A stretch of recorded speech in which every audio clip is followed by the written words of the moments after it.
தரணி Tamil audio நாவல்ஸுக்கு உங்களை அன்புடன் வரவேற்கும் நான் உங்கள் தரணி. நான் பார்த்தசாரதி அவர்கள் எழுதிய வஞ்சி மாநகரம் பகுதி 12. தங்கள் தலைவனாகிய கொடுங்கலூர் குமரன் நம்பி ஆந்தை கண்ணனுக்கு விட்டு கொடுத்து அப்படி திடீரென்று மனம் மாறியதை சிறைப்பட்டிருந்த சேர நாட்டு வீரர்கள் யாருமே விரும்பவில்லை. என்னை உங்கள் வீரர்களோடு பொன்வானை முக துவாரத்திற்கு அனுப்புங்கள், வேண்டிய உதவிகளை நான் செய்கிறேன் என்று குமரன் நம்பியே ஆந்தை கண்ணனிடம் முக மலர்ச்சியுடனே வேண்டிய போது யாராலும் அதை நம்பவும் முடியவில்லை. முதலில் ஆந்தை கண்ணனே அதை நம்பவில்லை. குமரனோடு வந்திருந்த சேர நாட்டு வீரர்களே அவனுடைய இந்த சொற்களை கேட்டு அவனை வெறுப்பும் உமிழ பார்த்தார்கள். பாரி துப்பியதையும் கண்ட ஆந்தை கண்ணன் இவன் இனத்து வீரர்களே இதற்காக இவனை வெறுப்பதால் இந்த துரோகத்தை உயிருக்கு பயந்து கொண்டு இவன் உண்மையில்தான் செய்ய முன் வருகிறான் போலும் என்று தன் மனதுக்குள் நினைத்தான். எந்த எதிரியை அவனுடன் உள்ள அவன் இணைத்தவரே வெறுப்பதாக தெரிகிறதோ அந்த எதிரியை தனக்கு நண்பனாக்கி கொள்ள முடியும் என்ற முடிவுக்கு ஆந்தை கண்ணன் வந்த பின் அவன் குமரனை தன் இனத்தவராகிய கடம்பர்களோடு பொன்வானி முகத்துவாரத்திற்கு நிலைமை அறிந்து வர அனுப்பி வைப்பது என்று முடிவு செய்து கொண்டு விட்டான். உன் இனத்தவருக்கு துணிந்து இப்படி துரோகம் செய்ய முன் வருகிற நீ அடுத்த வினாடியே எனக்கும் துரோகம் செய்ய துணிய மாட்டாயே என்பது போல் ஒரு வினாவை 2-3 முறை குமரனிடம் ஆந்தை கண்ணன் வினவினான். என்றாலும் குமரனை தன் காரியத்திற்கு சாதகமாக பயன்படுத்தி கொள்வதென்ற தீர்மானம் ஆந்தை கண்ணனின் அந்தரங்கத்தில் ஏற்பட்டுவிட்டது. குமரனோடு சேர்த்து சிறைப்பட்ட மற்ற வீரர்களை வைத்துக்கொண்டு குமரனை மட்டுமே தன் ஆட்களோடு ஆற்று முகத்திற்கு அனுப்பி வைப்பதற்கான ஏற்பாடுகளையும் ஆந்தை கண்ணன் செய்தான். ஆந்தை கண்ணனின் மாபெரும் கொள்ளை மரக்கலத்தின் அருகே சிறு படகு ஒன்றும் வந்து நின்றது. சுற்றிலும் படகில் தன் ஆட்களாகிய முரட்டு கடம்பர்களை அமர செய்து நடுவே குமரனையும் இருக்க செய்ய வேண்டும் என்று நினைத்துதான் ஆந்தை கண்ணன். குமரனின் காது கேட்கவே தன் ஆட்களிடம் அவ்வாறு கூறவும் செய்தான். இந்த படைத்தலைவன் உங்களோடு வருகிறான் என்பதற்காக இவனையே முற்றிலும் நம்பி விடாதீர்கள். பொன்வானி முகதுவாரத்தை நெருங்கியதும் இவனை உடன் வைத்து கொண்டு என்னென்ன நிலைமைகளை அறிந்து கொள்ள முடியுமோ அதை மட்டுமே அறிந்து வாருங்கள். முகதுவாரத்தின் வழியே கரைப்பகுதியில் அதிகமாக உள்ளே நுழைந்து விடவும் கூடாது. அப்படி செய்தால் ஒருவேளை நீங்களே இங்கே திரும்பி வர முடியாத நிலைமைகள் ஏற்பட்டாலும் ஏற்பட்டு விடலாம் என ஆந்தை கண்ணன் தன் வீரர்களுக்கு கட்டளையிட்ட போது அந்த கட்டளையின் ஒவ்வொரு சொல்லையும் ஒவ்வொரு சொல்லின் பொருளையும் பொருளுக்கு பின் இருந்த தோணியையும் அதற்கு பின்னால் இருந்த அரசு தந்திர குறிப்புகளையும் குமரன் நம்பி கூர்ந்து கவனித்து கொண்டுதான் இருந்தான். கடம்பர்களே நாம் கொடுத்து வைத்தவர்கள். ஏனென்றால் நமது முற்றுகையை கரையிலிருந்து எதிர்த்து முறியடிக்க வேண்டிய சேர நாட்டு கொடுங்கலூர் கோட்டையின் படைத்தலைவனே நமக்கு துணையாக கரை வரை வரப்போகிறான் என்பது எவ்வளவு பெரிய உதவி என்பதை சிந்தித்து பாருங்கள். வீரர்களில் யாராவது உயிருக்கு பயந்து அல்லது பொன்னை பொருளை துரோகிகளாக மாறுவார்கள். நாமோ ஒரு கட்டத்தின் தலைவனே துரோகியாக மாறி நமக்கு உதவி புரிய முன் வருமாறு சந்தர்ப்பத்தை உண்டாக்கிவிட்டோம் என்று கொள்ளை கூட்டத்தின் தலைவன் கூறிய போது அதை கேட்டு தனக்குள் நகைத்து கொண்டான் குமரன் நம்பி. குமரன் நம்பியோடு உடன் இருந்தவர்களோ வெறுப்பையும் கடந்து இப்படியும் ஒரு பச்சை துரோகம் உண்டா என்று வெறுக்கும் எல்லையிலிருந்து விரக்தி எல்லைக்குள் போய் நினைக்க தொடங்கியிருந்தார்கள். அவர்களுடைய வெறுப்பையோ விரக்தியோ பொருட்படுத்தாமல் கடம்பர்களோடு ஆற்று முகத்திற்கு புறப்பட ஆயுத்தமாகிவிட்டான். போகும்போது தன்னுடன் வந்த சேர வீரர்களை நோக்கி போர்க்களத்திலும் ஆபத்தான சூழ்நிலைகளிலும் குறிப்பறிதல் மிக மிக அவசியம் என்று கூறிய வாக்கியத்துக்கு என்ன அர்த்தம் என புரிந்து கொள்ள முயன்றனர். குமரன் நம்பி அந்த வாக்கியத்தை எதற்காக என்ன பொருளில் தங்களை நோக்கி கூறிவிட்டு சென்றான் என்பதை புரிந்து கொள்ள அவர்கள் பெரும் முயற்சி செய்ய வேண்டியிருந்தது. கரையை நோக்கி புறப்படுவதற்கு முன் குமரன் நம்பி வேண்டிக் கொண்டிருந்தபடி அவனுடைய கைகளை பிணித்திருந்த கட்டுகளை அவிழ்த்து விடுமாறு ஆந்தை கண்ணன் கட்டளையிட்டான். கட்டளையிட்டவன் குமரனிடம் எச்சரித்தான். உன் உதவியை நாடுகிற சமயத்தில் கைகளை பிணித்து சிறை வைத்து கொண்டு நாடக்கூடாதென்று சற்று முன் நீ கூறினாய். அதனால் உன் கட்டுக்களை அவிழ்க்க செய்து விட்டேன்.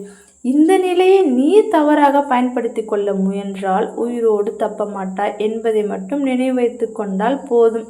நான் தான் அப்பொழுதே கூறினேனே கடம்பர் தலைவரே, உங்களை எதிர்த்து யாராலும் நயவஞ்சகம் புரிய முடியாதென்பது எனக்கு தெரியாதா என்ன எதை செய்ய வேண்டுமோ அதை நான் அவசியம் செய்வேன் என்ற நம்பிக்கையோடு என்னை அனுப்புங்கள் என்றான் குமரன். படகு கரையை நோக்கி புறப்பட்டது. குமரன் நம்பியை கட்டவிழ்த்து விட்டுவிட்டாலும் படகில் அவனை சுற்றி வாளேந்திய முரட்டு கடம்பர்கள் அமர்ந்து கொண்டார்கள். அவர்களோ எண்ணிக்கையில் 5. அவனோ ஒருவன். அவர்களிடம் கருவிகளும் படைக்கலங்களும் இருந்தன. அவனோ வெறுங்கையனாக ஆக்கப்பட்டிருந்தான். கரை நெருங்க குமரன் நம்பியின் சிந்தனை விரைவாக வேலை செய்தது. கடம்பர்களின் கொள்ளை மரக்கலங்கிலேயே சிறைப்பட்டு தங்கிவிட்ட தன் நண்பர்கள் வேறு தன்னை தவறாக புரிந்து கொண்டு விட்டார்களே என்ற கவலையும் அவன் மனதில் இருந்தது. கரைக்கு அருகில் வந்ததும் படகில் அவனை சூழ இருந்த கடம்பர்கள் அவனை சுற்றி நெருக்கமான வலைப்பினினார் போல இன்னும் நெருக்கமாக உட்கார்ந்தார்கள். கேள்விகளையும் கேட்க தொடங்கினார்கள். முக துவாரத்தை ஒட்டியோ கரை ஓரத்திலோ எங்கும் சேர நாட்டு படை வீரர்கள் ஆயுதங்களோடும் மறைந்திருப்பார்களோ? உள்ளதை கூறு, எங்களிடம் எதையாவது மறைத்து பொய் கூறினாயோ உன் உயிர் போகும். சேர நாட்டில் இப்போது வீரர்கள் இருந்தால் தானே மறைந்திருந்து உங்களை தாக்க முடியும். சேர நாட்டில் தான் இப்போது வீரர்களே இல்லையே. எல்லா வீரர்களும் வடக்கே குயிலாலுவத்துக்கு படையெடுப்பில் அல்லவா இருக்கிறார்கள் என்று குமரன் நம்பி அவர்களுக்கு சொல்லினான்.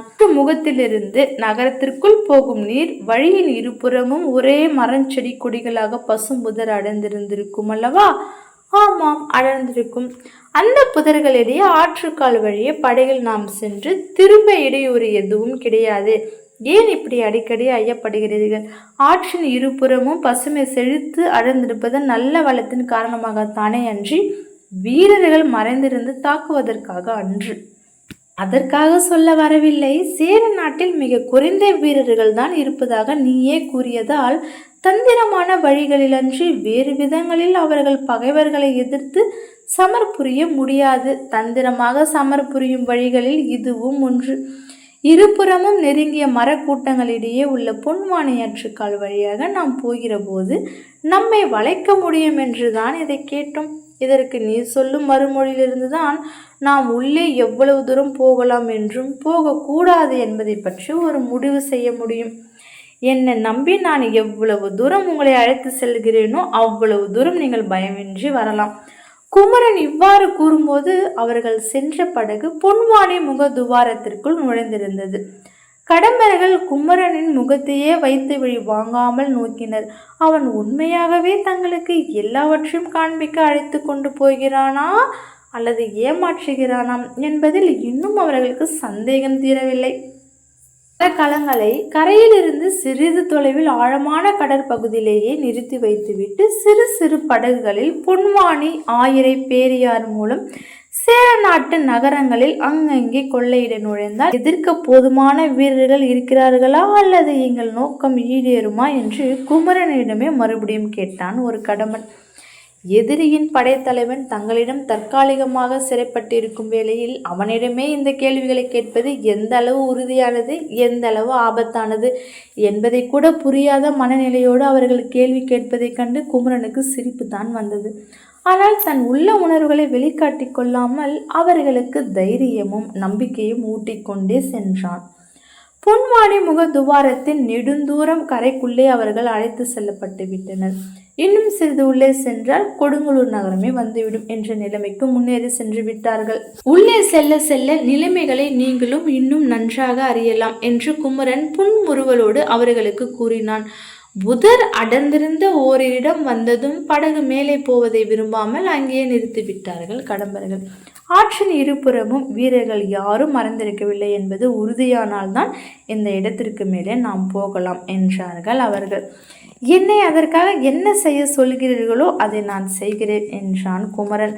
ஒரு வினாடி கரையில் இறங்கி பார்த்து சொல். வீரர்கள் யாராவது தென்பட்டால் படைத்தலைவன் என்ற முறையில் அவர்களை திரும்ப போக சொல்லிவிடலாம். தாங்களே இறங்கி புதர்களில் தேடினால் வீரர்களும் மறந்திருப்பார்களாயின் அவர்களுக்கும் எங்களுக்கும் கைகலப்பு மூலம். இறங்கி பார்ப்பதில் எனக்கு மறுப்பு ஒன்றும் இல்லை. ஆனால் அதே சமயத்தில் நீங்கள் என்னை நம்ப வேண்டும். இறங்கி பார்ப்பதற்கு பதில் நான் தப்பி ஓடி விடுவேனோ என்ற என் மேலேயே உங்களுக்கு சந்தேகம் வந்துவிடக்கூடாதல்லவா?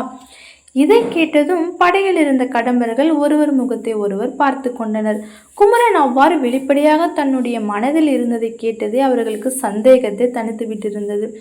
அவர்கள் அவனை கரையிறங்கி புதர்களில் வீரர்கள் மறைந்திருக்கிறார்களா என்பதை பார்க்க சொன்னார்கள். அவ்வாறு அவர்கள் முதன்முறை கூறிய போது அவன் வாளாய் இருந்து விட்டான். 3வது முறையும் வற்புறுத்திய போது படகை ஒதுக்க சொல்லி கரையில் மெல்ல இறங்கினான். இவ்வாறு தயங்க அந்த காரியத்தை அவன் செய்ததினால் அவனுக்கு தங்களிடமிருந்து தப்பி ஓடு எண்ணம் இல்லை என்பது போல் அவர்கள் புரிந்து கொண்டார்கள். ஆனாலும் அவர்கள் கையிலே உருவி வைத்தபடி இருந்த கொடு வாள்கள் இன்னும் அப்படியேதான் இருந்தன. கரையிறங்கிய குமரன் புதரில் மெல்ல மெல்ல மறைந்தான். சில வினாடிகள் அவன் தென்படவில்லை. கால் நாழிக்கு பின் மறுபடியும் புதர் சலசலத்தது. குமரன் திரும்பினான். குமரன் மட்டுமல்ல, அவனுக்கு பின் ஒவ்வொருவராக பல சேர வீரர்களும் வந்தனர். இதன் பிறகு என்ன ஆனது அப்படின்னு தெரிஞ்சுக்க பகுதி 13 பார்க்கலாம். இந்த வீடியோ உங்களுக்கு பிடிச்சிருந்தா லைக் பண்ணுங்கள், ஷேர் பண்ணுங்கள், கமெண்ட் பண்ணுங்கள். மறக்காமல் நம்ம சேனலை சப்ஸ்கிரைப் பண்ணுங்கள். நன்றி.